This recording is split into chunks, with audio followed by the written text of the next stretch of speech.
So my name is Ninette Warner. I am the Healthy Communities Senior Resource Educator here at Cornell Cooperative Extension of Ulster County, and I am the coordinator, facilitator of Healthy Ulster Council. And I will let our other co-hosts introduce themselves. I'm Stacy Kraft, Public Health Education Coordinator at the Ulster County Department of Health. And we appreciate you being here. This is a collaborative coalition for Ulster County. Absolutely. Thank you so much. And I'm And Anna Anna? Herod-McGrew, Natural Resources Environment Educator at CCE Ulster, assisting for the day. Very good. Thank you so much. And Anna, I'll let you take it. Yeah, so just a few housekeeping notes. If you don't mind, let us know who you are by typing your name, your organization, and your role into the chat so we know who's in attendance. Please help us all out and stay muted throughout the presentation. And if you have any questions, ask them in the chat and they can be read aloud and answered at the end of each presentation. Thanks so much, everyone. Thank you. And yes, if you wouldn't mind putting your role too, that's important for us to take notes and just know what your position is in your organization. Thank you. So just a brief intro for our meeting today. We're going to go through some introductions. Our first presentation we'll hear is The Power and Strength of Rebuilding Together Hudson Valley's Work by Darcy McCourt. She is the Executive Director at Rebuilding Together. Then we will be hearing about the pitch program from Nora Engelhard, who's the Director of Family Programs, and Danielle Sinclair, who's the pitch program coordinator, both at the Institute for Family Health. We'll be doing a very quick and fun stretch break. And then we'll move into our facilitated networking session where you can share your organization's upcoming program or event. Keep it short and sweet. And then we'll be doing closings. Good. Oh, and I think I switched those presentations, so I'm going to stop sharing my screen. And I know the folks over at the Institute just signed on, so I will pass it over to Darcy. If you would like to present first, you can go ahead and share your screen. Sorry about the noisy Coke can. Quite all right. Welcome, welcome. All right, is everybody able to see just the main screen, or do you see my notes? I see just the main screen. Excellent. Okay. Hi, everybody. I'm thrilled to be able to present to Healthy Ulster. I'm Darcy McCourt, the Executive Director at Rebuilding Together Hudson Valley. We are a 33-year young not-for-profit, and for 31.5 years, we were only in Dutchess County. Starting in 1992, we were Christmas in April, we would repair a single home or two with volunteer teams on the last Saturday of every April. In 1997, we joined a national affiliate of Rebuilding Together organizations. We are now 108 strong across the country in communities as small as Broome County, New York, where they have an entire volunteer board and team, no paid staff, and as large as San Francisco, New York City, Pittsburgh, Baltimore, Washington, D.C. So that's us. Moving along. I have been here as the executive director since 2022, right after COVID resolved and relaxed a little bit. I am a not-for-profit career employee, so I've worked my entire career, started in education and moved into working for disabled individuals through ARC, Gateway Community Industries, Abilities First. My family and I live here in Dutchess County and have been here since 1994. Our mission is very simply to repair and revitalize homes. We repair the home with critical health and safety repairs. It's not just about beautification and painting or cleaning up, but it's about those things that will help maintain the home for the homeowner. We know that in doing so, we are then also able to revitalize the community on a larger scale, because when we go in and repair a home, the next door neighbor looks at their own home differently. And they say, well, you know, look at the difference in this home, and perhaps we can consider something, or we can apply for the same program, and we may be able to get support that we would qualify for. And then in doing so, we also believe that the work we do, both on a personal level and on a community level, ends up revitalizing and rebuilding lives, because it takes away the stress of the fiscal risk. It takes away the unhealthy conditions such as mold or water penetration.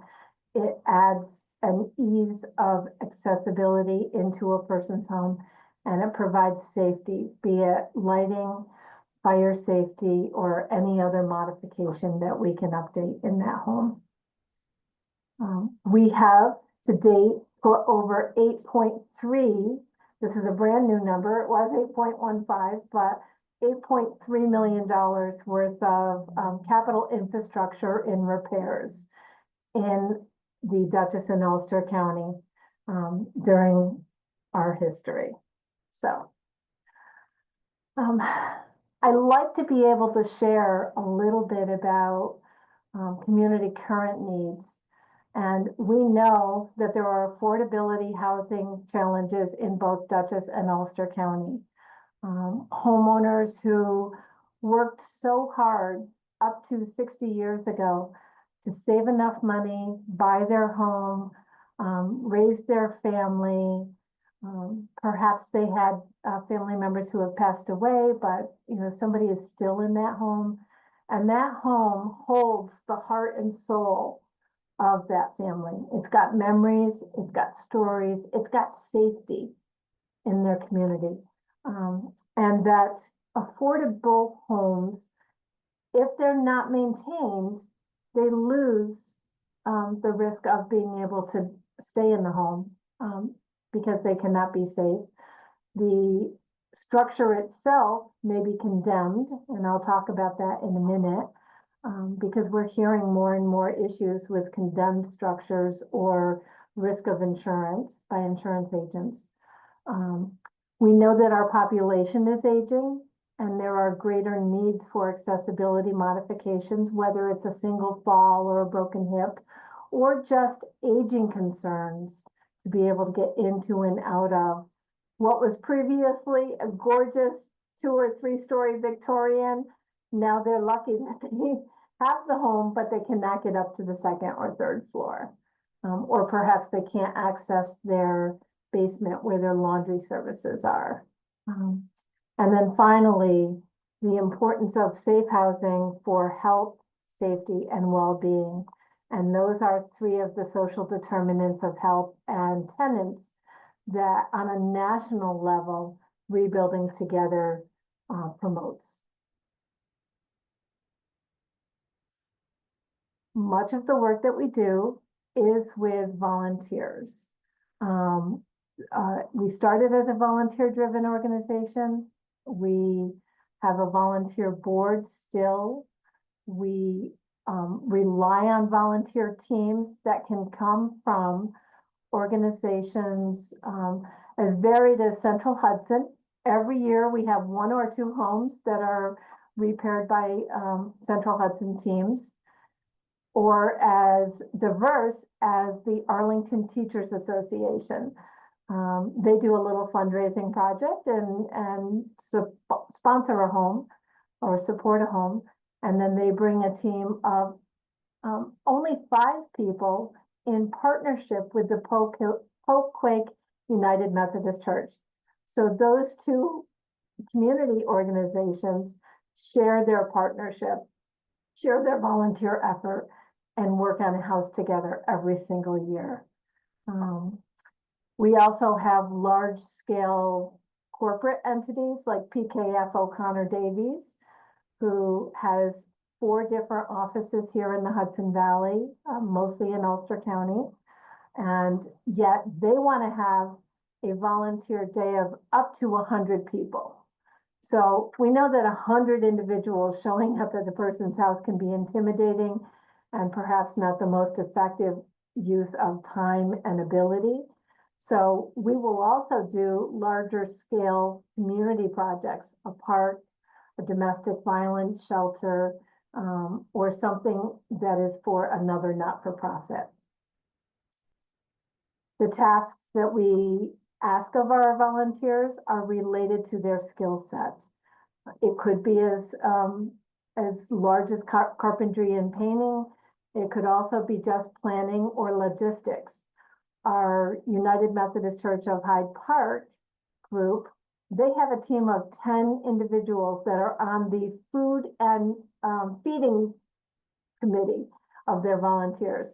And they bring in breakfast, lunch, and snacks during the day just to make sure that their volunteer team of about 45 people is well fed, stays hydrated, and has what they need to do the work that they're doing on a given day.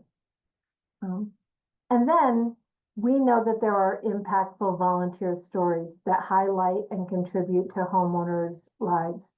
Not only we go into a home, we may not know the homeowner well, and when those volunteers leave, they become a member or a friend of the homeowner that they repaired the home. They've learned some of their stories, they've seen their family photos, and they've been a part of that. No volunteer has to be skilled, but we always have on site a skilled contractor. And we make sure that that skilled contractor can obtain the scope of work, all the materials, and direct the work that we do with safety. I should also mention that our volunteers are at this time only adults, 18 and above. If there is a 17-year-old with a parent, they are allowed to volunteer, but not to use a power tool. So they could use a rake or they could do painting. And that's only because of our insurance. We're so small that our insurance rates would go up astronomically just by bringing youth in. And yet we really do believe that youth in the high school age, the BOCES age, or the skills trades are significant to the future of our community because they can gain a career and we can gain the support of those youth and really teach them the value of volunteering. I share this as a great resource for people to think of. These standards were taken from 2022 census and local data about the average mortgage payment, heat costs, monthly costs, food costs, so on and so forth. You can read the list and take a look at that. But it's important to know the majority of our volunteers or the majority of our households are at the 30 to 40% area median income. So the current 80% area median income is $67,000. So just below that, they're bringing in about $30,000 a year in their Social Security benefit and perhaps a small pension. If they still have a mortgage after paying their taxes, after paying their food and Medicare or medical costs, internet, the cost of the car, so on and so forth, we know, and you can look all the way down to the bottom of the list, that housing repairs and the ability to stay safe in the home is often a last expense. They don't have the funds, physically do not have the funds. And even when someone is the most frugal, we know that that housing repair is not there. And not the ability is not there for them.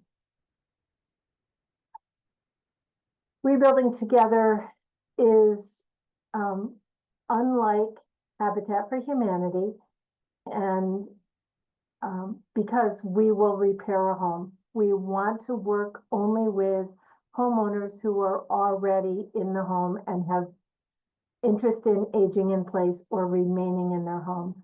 They do not have to be a senior. They don't have to be disabled. They have to meet our other qualifiers. And some of our funders do have specificity as to who we can fund on a repair, like a veteran. But we have enough variety in our funding to be able to support the work that we do and the materials cost if it's not given to us in donation with those funders. And the reason I mentioned Habitat for Humanity is they work so hard for individuals who want to gain that first home. They want to be able to find something that is affordable for them as a first or a second time home buyer. And how do they generate the wealth to have a down payment? Do they understand a budget? Can they be able to do the things that they need to do to maintain a home? We are confused often with Habitat. And so we talk a lot about why do we repair, and we don't use the phrase, even though we say we rebuild lives, we don't use the phrase build a home because that is not what we do. We know that addressing health and safety risks is important. We preserve and restore aging housing stock. Right now, I'm going tonight to a summit in Kingston, actually, on housing. And we know that the aging housing stock is one of the primary concerns in the community, not only the stock itself, but the plumbing and the infrastructure and the sewer and all of the things that have to occur in order to keep a community healthy and vital, so that if young family members age out, get their own job, want to buy a home close to their family, they can afford to do so. We always want to enable stable seniors and individuals to live in their home. If someone has a disability, we will work with them on accessibility modifications of their need based on their physician's recommendation.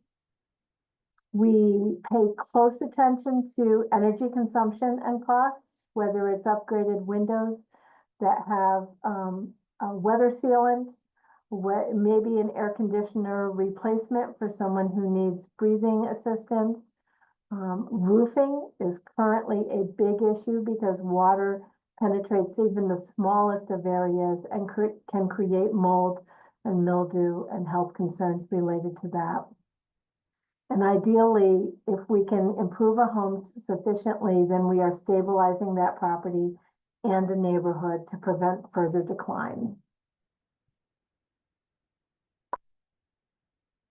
Rebuilding Together, when they receive an application from a homeowner, and that application period is open June 1st, which is why this presentation is very timely, takes a whole home approach. We know that not only are there interior, but there are exterior concerns related to ventilation, safety, contaminants, thermally controlled, and well-maintained, as mentioned. Those 25 safe and healthy elements are evaluated at the end of every year on a national level. And we are proud to say that 100% of the time we have received high marks at 95% and above from our affiliate alone, that we have indeed made a difference in the homeowner's life, and they feel that we have taken on the 25 critical health and safety needs that they have. Sometimes we can't afford to do it all because we just don't have the funding to do so.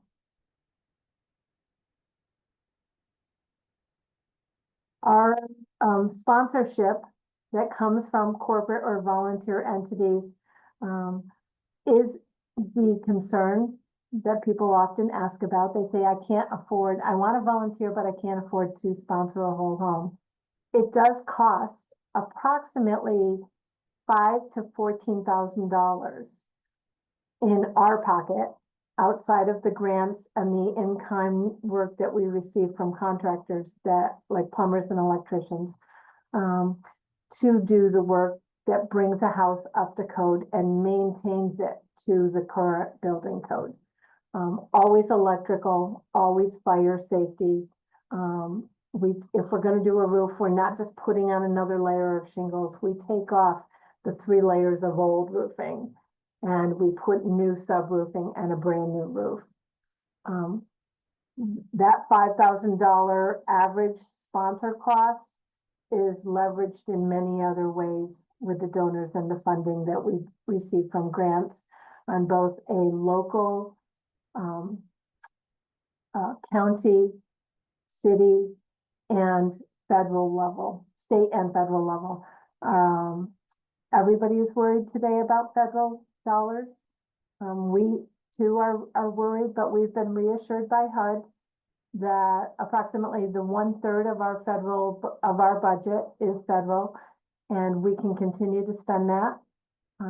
They're not offering us an opportunity to reapply for dollars at this point, but through the end of this year, those dollars are secure, and we should have leverage of about 400,000 into the community if we can accomplish everything we want to be able to do. And there are direct community benefits through sponsorship because it creates a really fun team building event for a team who wants to be able to come in and help us. I mentioned this because I talked on the very first slide that we started as Christmas in April. April is still always our National Rebuilding Month, where we mobilize the majority of our volunteers. We do use volunteers all year long for fundraising events, our golf tournament, or our national and fall rebuilding day, which will be the 3rd Saturday of October. Those volunteer days are an 8-hour day for the volunteers. They come in at 8 o'clock in the morning and they're home. They typically are leaving by 4 or home by 4. And the only staff who work extra or volunteers who work extra are the house captain, who has to do previews of the home and order all the supplies and make sure the materials are on site. I mentioned specifically that we have an opportunity for BNI members. For those of you that may know about Business Networking International, here's an organization that they're about referrals and building their own business, and yet I'm a member of our local chapter, and they are rallying together currently and are going to sponsor a home. And it's an example of first-time sponsors who have never done anything, but they're like and community-minded. They want to be able to do something to give back. And then we look on an annual basis to evaluate what events do we need to make our community accessible. Last year, we had almost 500 volunteers. We have only 4 staff. We do receive a lot of in-kind materials. I just had a roof that was placed, a $14,000 roof for free from a roofer. He's in competition with another local community roofer. They are very good friends, by the way, but they have their own businesses. And so because he did a free roof, now our second roofer is going to do a free roof. And the benefit to us is $28,000 back to the community. And we know that every dollar that is given in kind or in cash has a net return on investment in capital reinvestment infrastructure of $2.37, I think is the number right now. We will typically do 10 to 25 critical repairs, handyman repairs. Home safety occurs in all of the houses that we support. And when we have applications from not-for-profits, we will do community strong projects. So we will go and be able to be with any not-for-profit and support them in a way with a volunteer effort. Here, a couple of examples of how we had a call to action. I'm also a Rotarian member. I started speaking to my own club. It expanded into all the clubs in Ulster County. I now have Kingston, Newburgh, or not Newburgh, I'm sorry, Kingston, New Paltz, Highland, Southern Ulster, and there's one other that are now rallying together and will have a sponsored team. I will come and meet with any organization that wishes to so that I can explain our sponsorship costs, benefits, and recognition. I hope you had a chance or have a chance after today's meeting to take a look at our website and our social media. We appreciate if you like and share and follow us because every person that I speak to has the potential to be a partner. You may in a grocery store hear of somebody who says, I wish I could fix my windows. They're 50 years old and they really need repair and I can't afford to do that. They may be qualified for the support. And you could say, I know a person or an organization, and then refer them to us.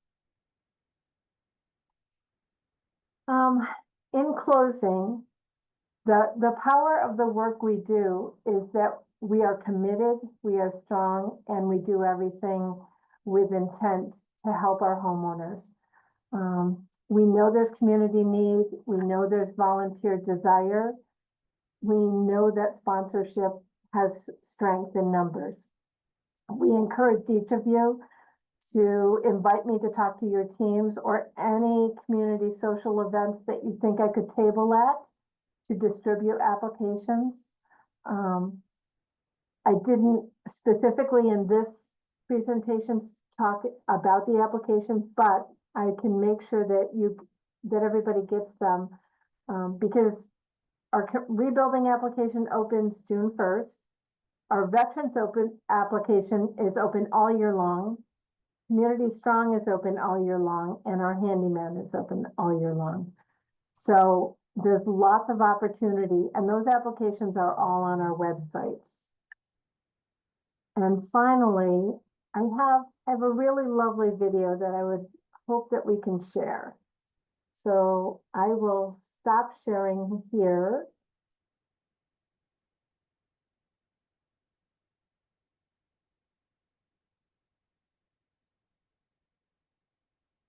This is on YouTube. We have more if you ever want to hear them. Go ahead. So many people, and you wonder to yourself, who are these people?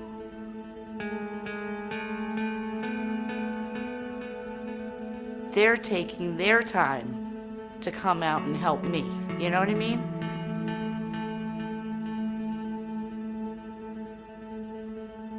Rebuilding Together is doing an amazing thing. Amazing. I mean, from what they're telling me, what they're going to do with this house, they're doing an amazing job. I can't believe everything that they did already. I mean, it's not even 12 o'clock. And they have a lot of it done. The painting, these guys doing the stairs, they're really nice. This guy doing this, they're all amazing. Every one of them. At the end of the day, if we can reassure the family that we are here for them to help them keep their home safe, warm, and dry, then we've done our job. And they've been helping me out, like telling me, well, this needs to be fixed. And I said, yeah, but I have the money. No, we got it. And I was like, oh, okay. You know, put it this way, I didn't know what to expect when they came here. And when they're telling me all these things that they're gonna do, I mean, that's amazing. It's amazing. My grandkids, they keep me going. You know, I just want them to be in a happy house, a safe house.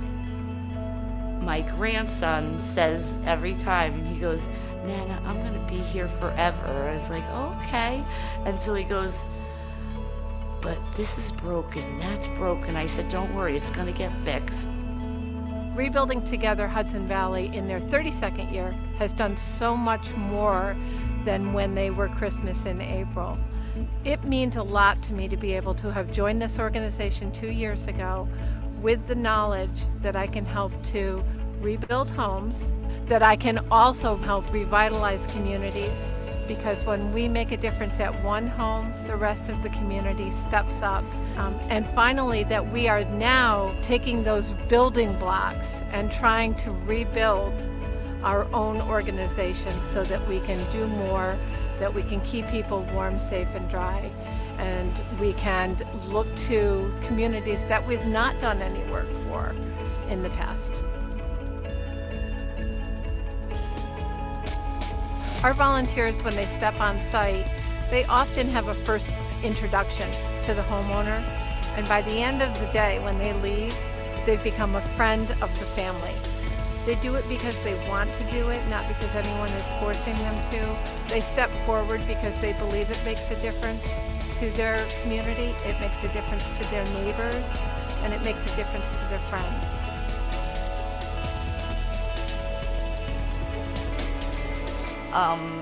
I actually started crying in my kitchen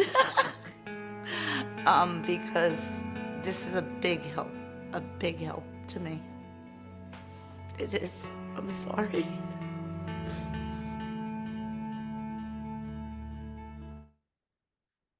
I know that technology is always funny when you're trying to play a video. And if you'd like to see that, you can go to the Rebuilding Together YouTube page. But this story of Lisa, she was a 62-year-old single homeowner whose spouse had passed away. She had her children living with her and her grandchildren, as you could see. So it's a multi-generational home. And at 62, she had a stroke. She was not sure she was able to stay in her home and care for herself. Everything from a safe concrete entrance to the front of the house, to brand new exterior doors, to replacement of windows, to an accessible bathroom that she could then safely use for her personal care, as well as you saw the new steps into the back porch. We repaired sheetrock, we painted, we removed trip hazards in the home so that she could navigate and walk through her home safely. And she was very willing to share her story. And even today, it's been almost a year and a half, and we hear from her often the impact that has been made. We even got a call from her neighbor who said that they wanted to apply. And so we are seeing, as I said, the community revitalization. We saw an application come in from that neighbor that we can consider for this year. That's amazing. Truly yeah. amazing. So Yeah, that's it. thank you so much. Does anyone have any questions? And feel free to type them in the chat. I typed one to Darcy. Hey, Darcy, Hi. I know that it's Gloria, and I just want to share that 2 weeks ago, Rebuilding Together did a home improvement project for one of my clients. In the pouring rain, it was remarkable. They redid the bathroom, they painted the entire home. I mean, the home was 40 years old. It was a veteran and his wife. It was spectacular. And to be on site and just participate and just watching these wonderful volunteers, whether they were the contractors that were doing the actual physical work or the folks that were just helping feeding each other. It just inspired me to really reach out to all of my friends, local businesses and stuff, and say, like, you guys got to sponsor something like this. Like she said, such a wonderful thing for a group to do, you know, when you're looking for your community, your team bonding stuff. But besides that, Darcy, my question to you is, with the application process that's beginning in June, do you look at the applications that have been submitted previously throughout the year? Will any of those folks, or will they have to reapply? Or No, great question. If somebody applies and we were not able to support them, so in Ulster County particularly, last year was our first go around, we only had 8 applications. Some didn't qualify. Others who did perhaps were placed on a wait list, and we will keep them on that wait list for 3 full years. Perfect. So thank you. My struggle is, again, finding money for this geographic region in Ulster County to be able to support everybody on the wait list, and we do what we can. And when you look at those lists when they're applying, you'll determine if it meets the handyman thing or the actual Yes. reconstruction for bigger, okay, perfect. Thank you. If Thank you for all somebody you knows, do. yeah, thank you, Gloria, and for your kind words. If somebody knows it's a really small project, like maybe a leaky kitchen sink, and it's dripping underneath, and they just need to fix that, we know that that's a handyman, so we would say fill out the handyman application, and we'll go in and just repair that. Perfect. All right, I see Vince has his hand up. Hi, Do we have Darcy. time? Forgive me, my camera is not, I'm in computer transition today, and I came in a little late, so I think I think you mentioned somewhere along the line that you had to be income qualified, but my Okay. concern is like in the town of Marbletown where I live, where the average income is higher than most of Ulster County. Right. Nonetheless, there are a significant number of people, maybe a majority of people, who make a little too much to qualify for any kind of subsidized repairs or housing, but too little to afford, to get by. And they, and all of the subsidized housing programs and other programs are designed for, percentage of area median income, but the area median income in Marbletown is sky high, and middle class families and seniors and young people are getting squeezed out of our community. So I was wondering if you have any thoughts or provisions for that. Outside of it's a struggle we live with every day, Vince. Outside of the advocacy that we do on a local municipality level, on a state level, and on a federal level, I don't have a lot of answers to that question, because the standards that are given to us in terms of income as well as house value are determined by HUD. If I were to choose to not do anything with a federal dollar, a single federal dollar, then perhaps I could change the standard. If I have a funder who specifically tells me I do not have to follow those HUD standards, and they're willing to allow us to go above that threshold, then I can consider it.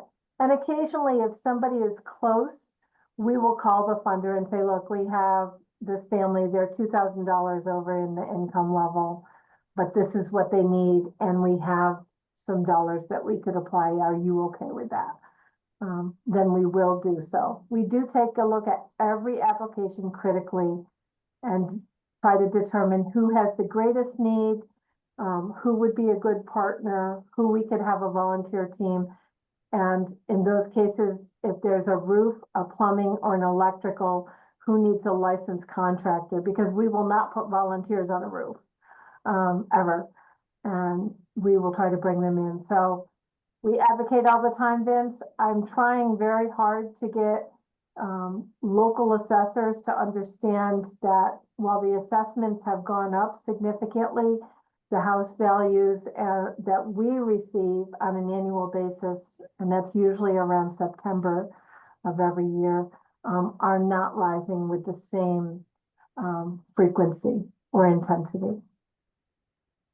Hey, Vin, I'm going to chime in there too. So I address this at a state level with NYSOFA, because it is exactly what you're saying, is that due to, look at the rising cost of property values here, and people's income are not rising. It's like ridiculous that because of the price of what their home assessment is, they're being shut out of these. So everybody here, you need to advocate. Whoever, look at DOH, your congressmen, your senators. I mean, I advocate for things like this all the time, and I spelled it out, how they determine, what the assessments are made, because each municipality does their own. It's not even like it's across the board for all of Ulster. So you have to advocate, everybody. Just keep writing to everybody. Let all your higher up, all the superiors, let them know what's going on, so that we can have more people be able to utilize these funds. I completely agree. Thank you so much. In the essence of time, I do want to move on. There is one more question in the chat, Darcy. If you wouldn't mind responding to Stacy in the chat, that would be really helpful. And then I in will the do so. meantime, thank you.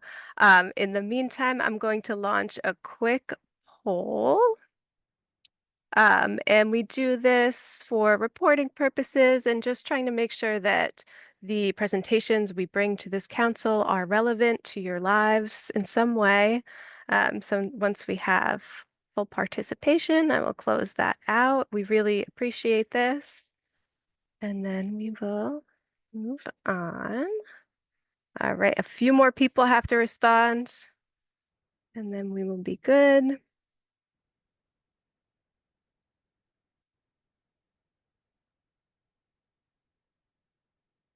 All right, that looks good. Thank you so much, everybody. I'm going to share my screen again. And thank you so much, Darcy. That was such great information. We appreciate it. Oh, here we go. I'm going to toggle this out of the way.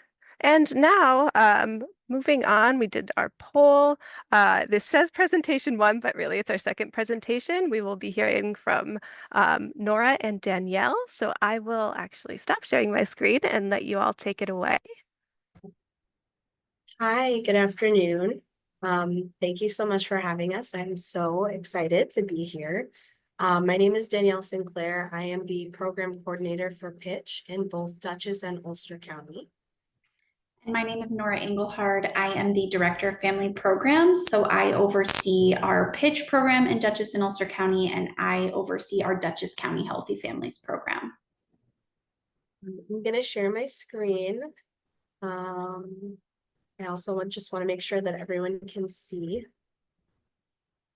Just make sure. Yes, we can see your screen. Okay, perfect. All right.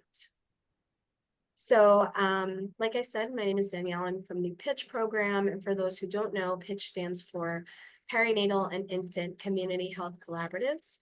And our host agency is the Institute for Family Health.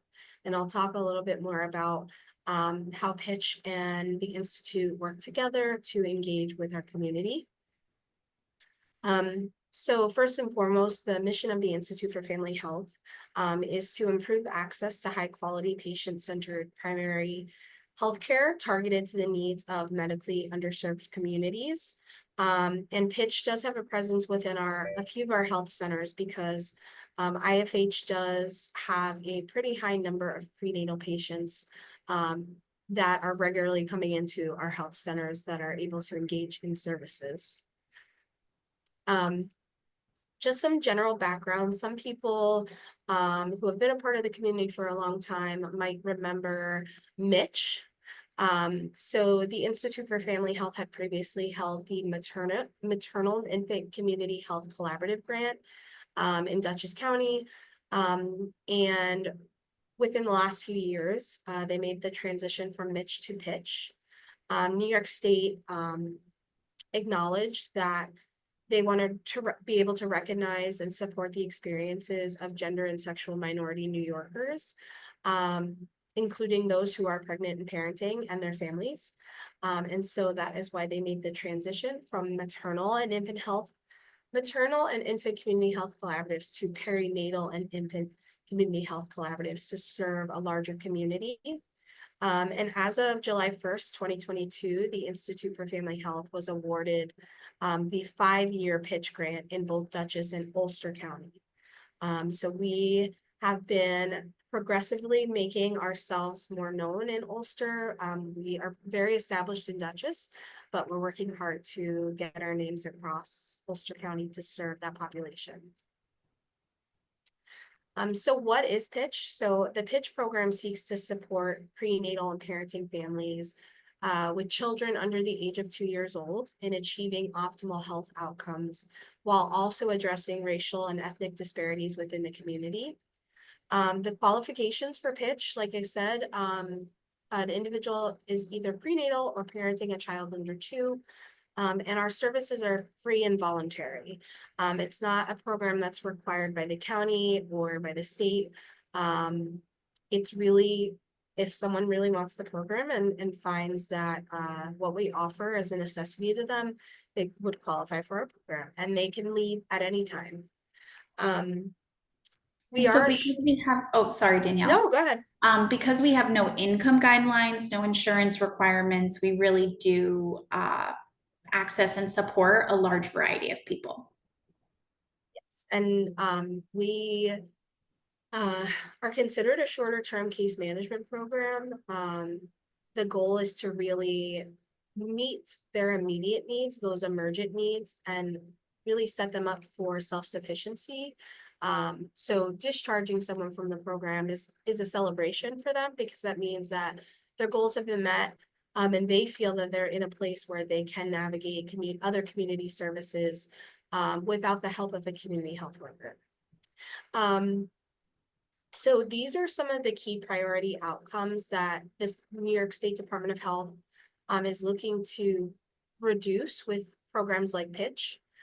So preterm births occurring before 37 weeks of pregnancy, low birth weight, an infant weighing less than 2,500 grams at birth. Infant mortality, and infant death from the time of birth until the day of the infant's first birthday, and maternal mortality, the death of a birthing individual while pregnant or within 1 year of the end of pregnancy.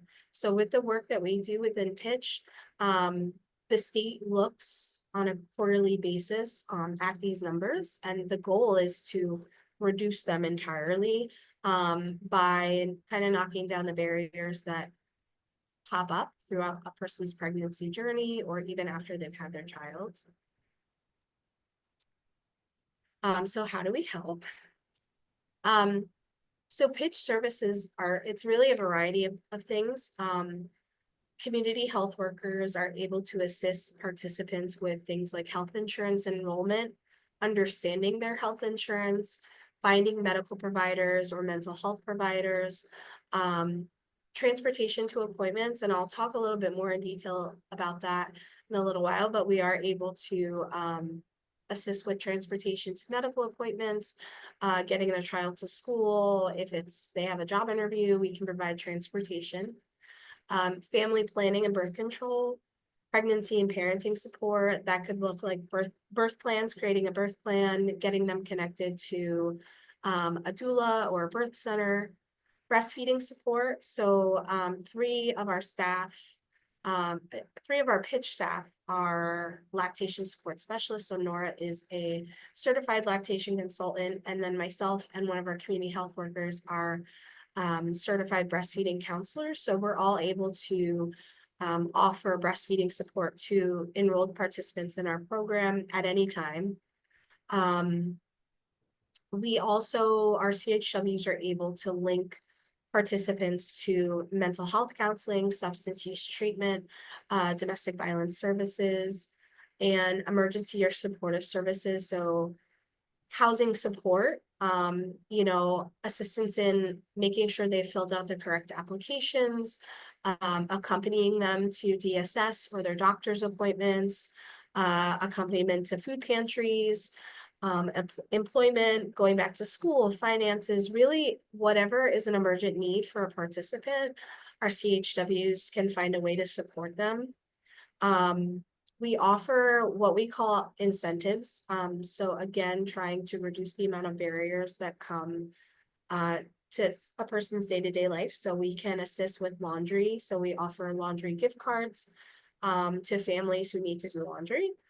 We also, besides connection to food pantries, we offer gift cards to grocery stores.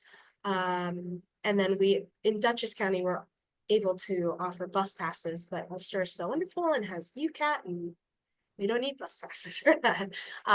But besides that, there are plenty of other incentives that we offer to participants who are interested in the program.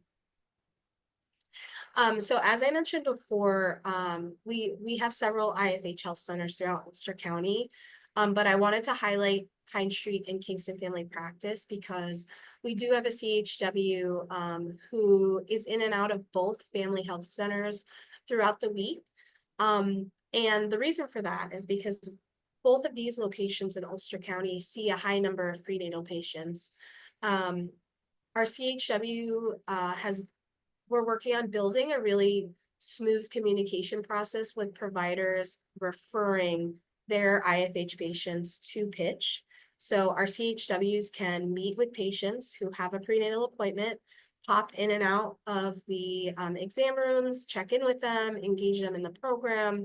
And then we can also help transition them from prenatal care to another provider, or even setting up transition for their child to go to a pediatrician. But our CHW is primarily working out of Pine Street in Kingston, but we also have our Ellenville and New Paltz Family Health Centers in Ulster as well. Through our pitch grant, we're able to work with several different community agencies throughout the program year, one of them being Mid-Hudson Chocolate Milk. So Mid-Hudson Chocolate Milk offers doula scholarships for BIPOC individuals. They also offer prenatal and childbirth education, postpartum and lactation support. This subcontract that we have with Mid-Hudson Chocolate Milk is a very fruitful one. They, Chloe, who runs the organization, is very involved in creating community events that are open to anybody, not just pitch participants. But our pitch participants have access to the childbirth education classes, lactation support, postpartum support, and the scholarship that's offered to pitch participants will allow them to, if they qualify and decide to submit an application, they would be granted a scholarship to complete their certified labor doula certification through their scholarship program. As I mentioned before too, we also have Uber Health. So we, through Uber Health, Pitch can offer free transportation to and from appointments for enrolled participants at no cost to the participant. This is a really, really needed resource regardless of where they are. But, you know, in Ulster County, if they're living outside of Kingston, this resource is huge. We're very grateful to be able to have this connection with Find Help and Uber Health. One of the other things that we offer to families are pack and plays, along with what we call safe sleep kits, which includes a pack and play crib sheet, a sleep sack for the baby, and then safe sleep literature that the CHWs review when they distribute these items.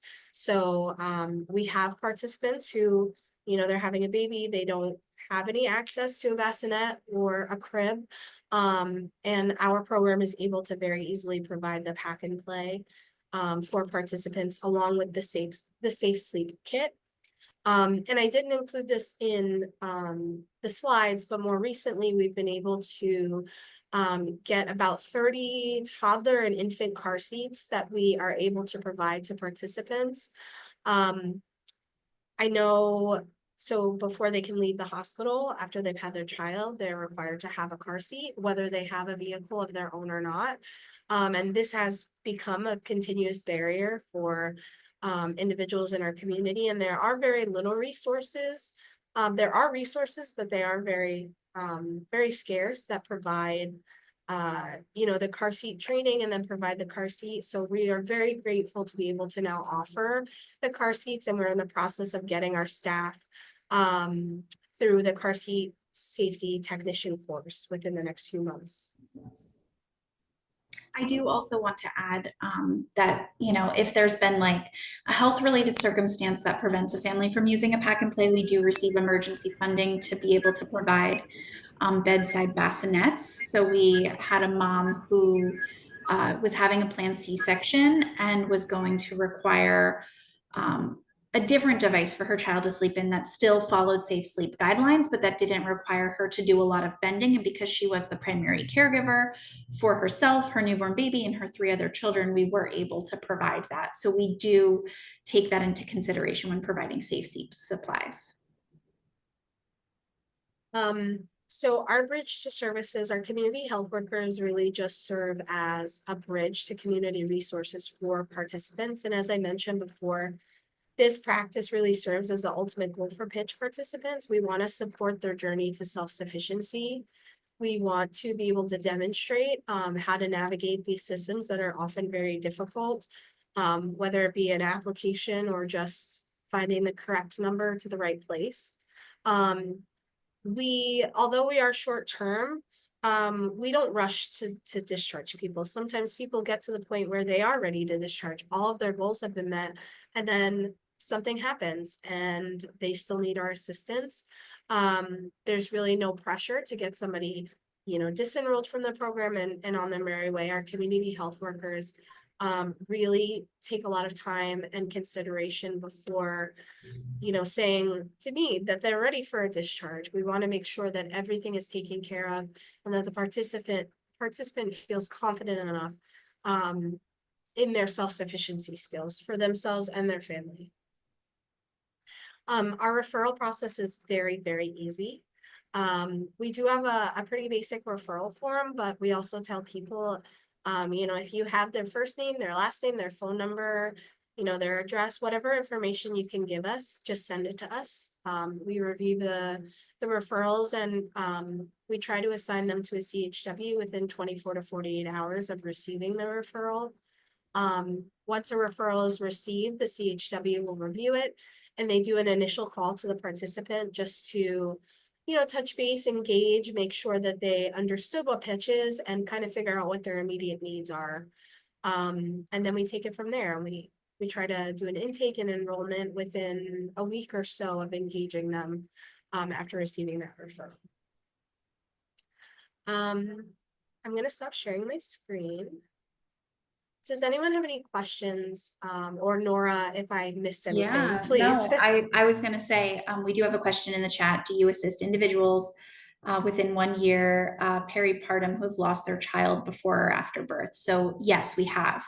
Our whole goal is to support families. And so if we've had families who, have enrolled with us prenatally and then had a miscarriage, or a family who has come to us who's recently experienced a miscarriage or a loss after birth, we will always make sure that they're connected with some sort of care and supportive services.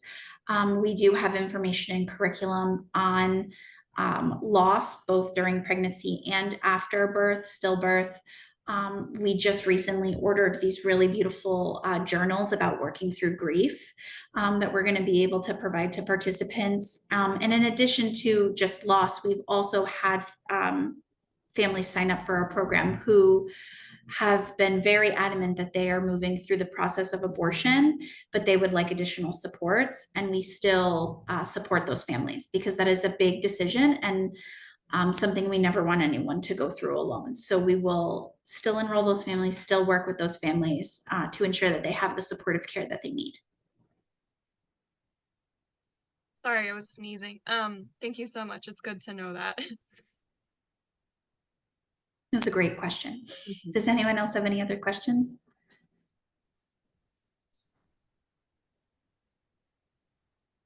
I just love how comprehensive it is, from, lactation to support to transportation to car seats even. That's such a fantastic service that you provide. So that's really great.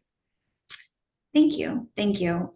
We really acknowledge that a lot of parental stress can come from lack of access to supplies or resources. And so we really try to structure our services in a way that tackles that, so that families can then focus on their health, their wellness, bonding, and building healthy lives. Absolutely. Any last questions? You can also feel free to put them in the chat. And I'm going to launch our second poll. Let's see. There we go. We appreciate the feedback. No, that was really fantastic and also perfect for this month. It is National Women's Health Month and Mother's Day, which should be every day. So very timely, both of these presentations. All right, we're about halfway there.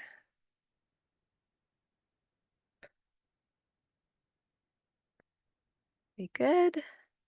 All right, almost there. A couple more people. And then we will move into our stretch break.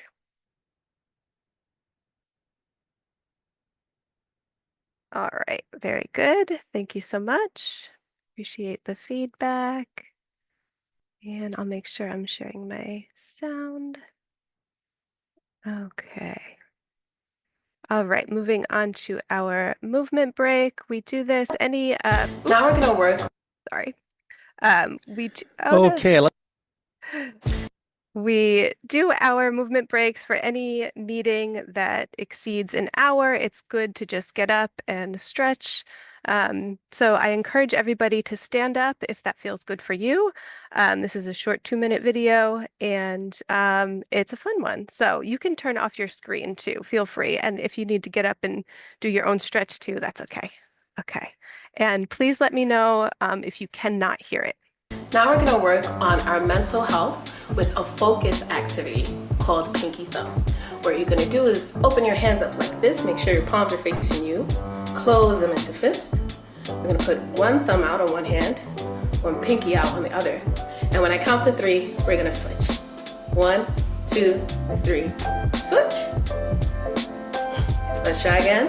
1, 2, 3, switch. Now, some of you at home may be wondering, wow, this is more challenging than I expected. But guess what? Our brain loves challenges. And I want to break down what's happening in our brain as to why this activity is sort of challenging. So everybody put your fists like this, put them close together. This is about the size of your brain. And the way your brain works is that one half of your brain controls the opposite side of your body, which means the other half controls the other side. When we do 2 different things at the same time on each side of our body, we're working both halves of our brain. Our brain loves this. So that's why we incorporate these exercises. These are called neuroplasticity exercises. So let's try it one more time, but we'll break it down. Thumb out, pinky out, thumb in, pinky in. Thumb out, pinky out, thumb in, pinky in. As we get better, we'll go back to both out, both in, both out, both in, both out, both in, both out, both in. Great job. Keep practicing. Don't give up. I promise you'll get better and better as you keep going. Well, I hope you all enjoyed that kind of fun brain break. And let's share my screen again. Get back to our presentation.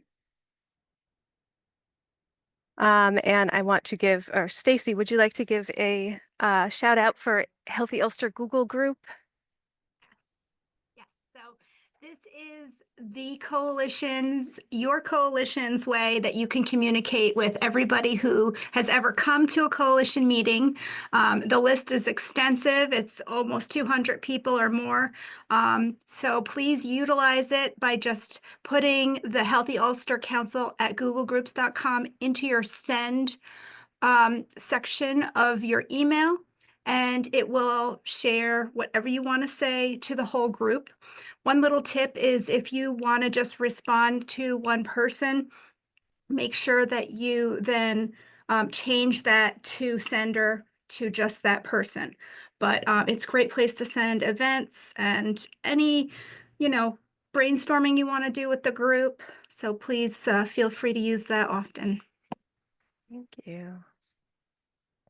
And then I wanted to give a heads up for our July meeting. We have a special professional development opportunity. We'll be hearing from Reagan Chastain on public health for everybody and weight neutral health. You can see her website here.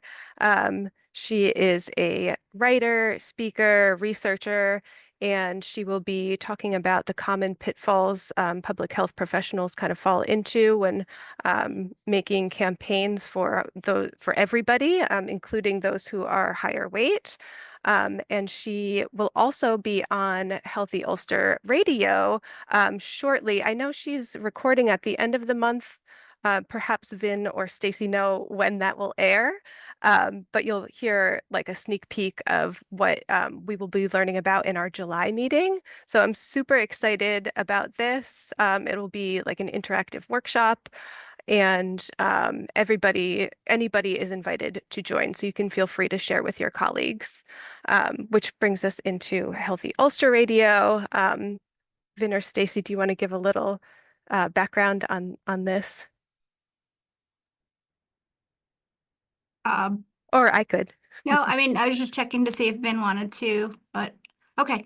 So I will just say that this is a great opportunity to reach over 35,000 people in mainly Ulster County, but it reaches some of our other counties as well through these radio stations listed here. And the interview process is very short, so you're looking at around 24 minutes of question and answer together with Vin as the host. And we like to let the community know the great work you're doing. So please sign up. Let me know if you want to be a guest. And it's painless because it's pre-recorded. If you say something you don't feel comfortable with, you just say, please stop the recording, and you'll go back and say what you need to say better. So think about this opportunity, and we look forward to scheduling with you soon. Thank you. Yes, I went on Healthy Ulster Radio a couple times and it really is painless. So I encourage you, if you're trying to get your program out there, to connect with Vin about possibly going on. And now we will go into our networking facilitated discussion. So I will go around to everybody and kind of call out your name. You can briefly share any of your organization's upcoming programs or events. So this is not a time to give an overview of your organization, just like a very brief synopsis of an upcoming event or program or something you want to, so any kind of announcement. Don't be offended if I cut you off. We are going to keep these short and sweet because we are running a little bit behind on time and there are a lot of us here.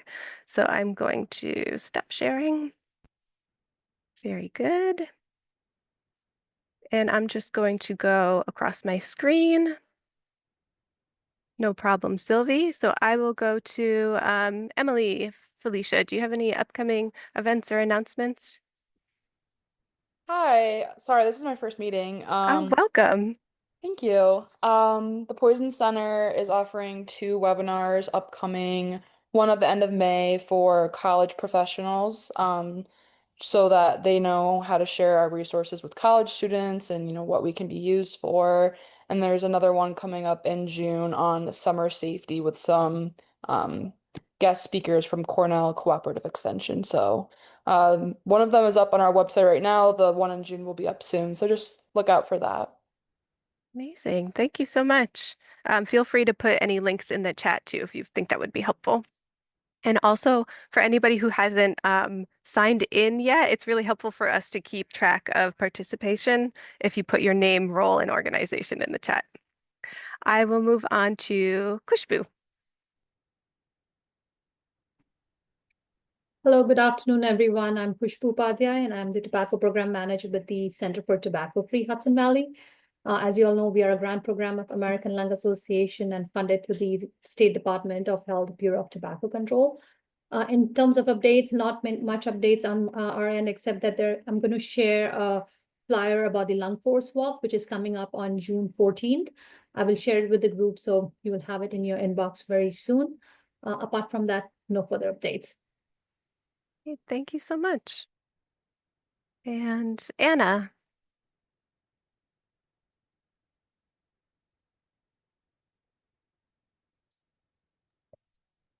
I do not have any updates. Oh, great.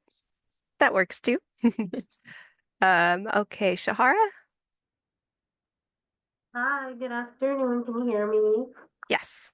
Hi, I'm just gonna mention three things here for People's Place. One is that our farm stand is up and running. So it's every Tuesday, rain or shine, from 9 to 11 here at People's Place.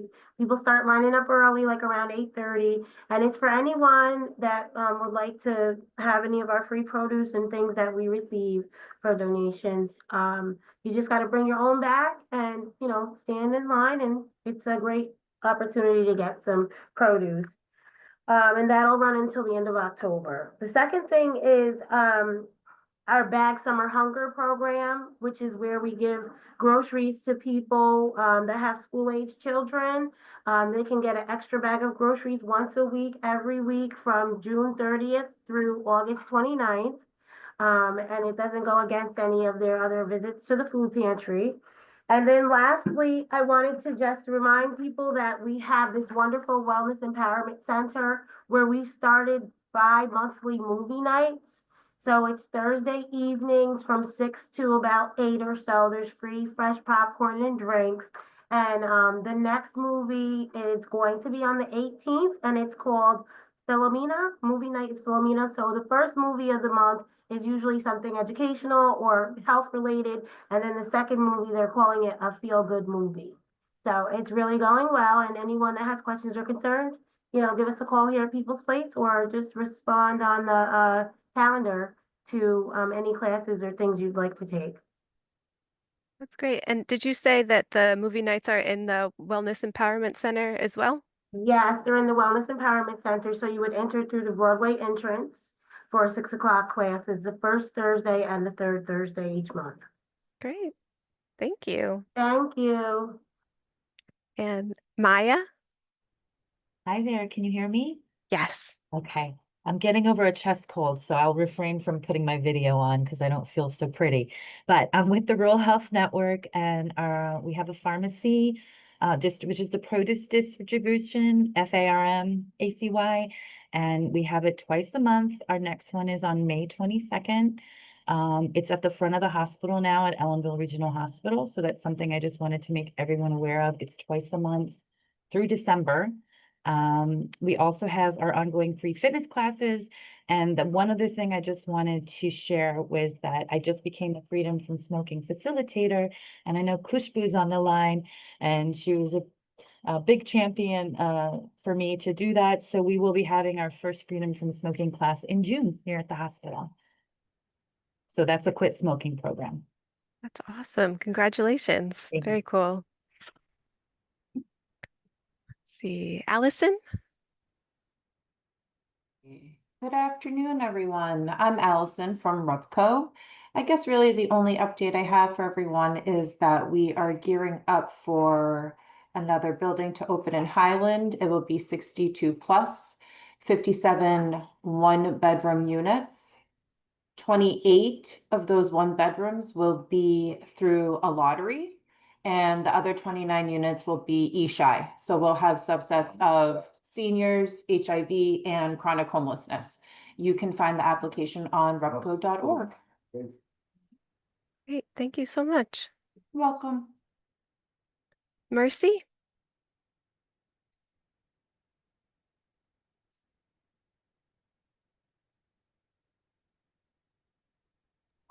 Mercy, are you there? Darcy? Oh, I said Mercy, but Oh, Darcy, okay. I think Mercy might be stepped away or something. So Darcy, if you have any other updates, feel free. I'll only announce that we have our golf tournament in October. It's October 3rd. If anybody is interested in attending that or volunteering with us for a very fun day, that will be in Ulster County at the Apple Greens Golf Course. Great. Thank you. Yolanda? Hi, good afternoon. It's Yolanda, Ulster County Department of Health. We still have our immunization clinics running the first and third Wednesday of every month. We're doing some clinic renovations right now to improve our room for our patients. But even though we are doing that, we are still holding clinics in an alternative location. Great. Thank you so much. And let's see, Kimberly.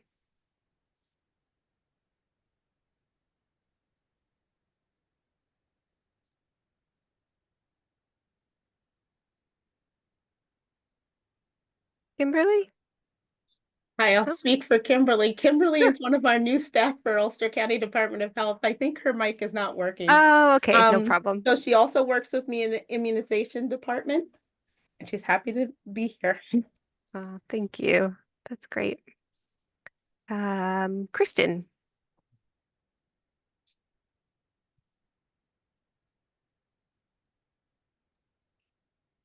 Hi, I'm Christine Noble from the Office for the Aging, and I posted that we have a newsletter every month, The Buzz, that we distribute, and it has all of our upcoming events and all the events we host every week and every month with all kinds of classes for physical exercise, chess classes, tech classes, craft corner. You can look it all up on our website, or if you get the buzz every month, it's all listed in there. We have a movie coming up out at the Rosendale Theater too. We do those for seniors. So there's a lot of events that we host, and just look in the newsletter or on our website and you'll see them all. Thank Great. you. Yeah, thank you. And Kristen Kessler. Hi, sorry, it took me a minute to figure out why I wasn't on camera. I don't really have anything extra saying hi. I feel like, I don't know, I didn't put my name in the chat. Kristen Kessler. I'm a food and nutrition lead for the city of Kingston. So maybe I'll just plug our Eat Well meeting that is happening within about a month. That is going to be on Tuesday, June 10th. We'll have a lovely presenter from CCE talking about agriculture and the food systems within the Hudson Valley. And for anybody who's ever talked to me at all about the food systems plan, I decided that we're just going to go talk about it. It's not quite done yet. We're working on it. There'll be a public comment period late summer at this point, but we'll have a preview for Eat Well during our meeting on June 10th at 10 a.m. Ninette can send you that invitation because she is the chair of Eat Well Kingston. Will do. Thank you. Very much looking forward to that meeting. Let's see, who haven't I called on? Cynthia. My screen got all moved around, so I'm Hi, I'm Cynthia. I'm also one of Yolanda's immunization staff, just continuing clinics. Thank you for the presentations. I loved them. I didn't know those services were available, so that's awesome. That's great. Thank you. Thank you for the feedback too. Let's see. Nora or Danielle, do you have any other updates you want to give a shout out about? No, we have no program updates, but if anyone is interested in having us come to their organizations, if there's like group team meetings or people you feel like it would just be really beneficial for us to connect with, we are absolutely willing to do that. So we'll put both of our emails in the chat. Just reach out to us. We'll come. Thank you. Did I get Stacy? Do you have any updates? Yes, thank you. I'm gonna put in the chat a link to our upcoming rabies clinic that we're sponsoring at the Ulster County SPCA. They've been great partners to vaccinate all the pets in Ulster County that don't have a medical home or a primary vet. So certainly if you have a vet and the costs for getting in the door are expensive, we still want you to go to this clinic if you need to and promote it to your clients. It's happening this month, May 28th from 11 to 1 p.m. And as a little pointer tip, you can get there towards the end of the clinic, like 12:30, and you don't have to wait online so long. They still will let you in. So, it's free to get your pet vaccinated. So please consider that. And I will really appreciate it if you share it from our social media pages, and that'll be in the link here. Thank you. Thank you. Such a needed service, really. Let's see. Feel free to come off mute if I did not call on you and you have something to share. I know some people had to hop off early, which is fine. Great. And then let me see, share my screen one last time. Oh, our Zoom poll. See, that's why we share screen so I don't forget. I'll launch the last networking poll. Again, your feedback is really helpful for us. We want to make sure that these networking sessions are also relevant and helpful. So that way, if they're not, we can adjust. Yeah, appreciate that. And then, I'm sharing my screen. And just in closing, our next meeting will be on July 17th from 2 to 3:30. Again, that's our special kind of professional development meeting. Very much looking forward to that. You can visit the county's website Chronic Disease Prevention Council for more information about Healthy Ulster Council, and the Cornell Cooperative Extension website has all of our meeting notes and recordings of past presentations, so you can find them there if you weren't able to attend. This is our contact information for myself and Stacy. Feel free to reach out with any questions, ideas for the future, anything at all. And of course, please use the Healthy Ulster Google group. It's there for everybody's benefit. Thank you so much for joining us today. I really appreciate it. The presentations were amazing. And it's always good to connect with everybody and see what's going on. So I hope to see you in July. Again, feel free to share the information for the July professional development presentation. We will send more information out about that soon. All right, have a great day, everybody. Bye-bye.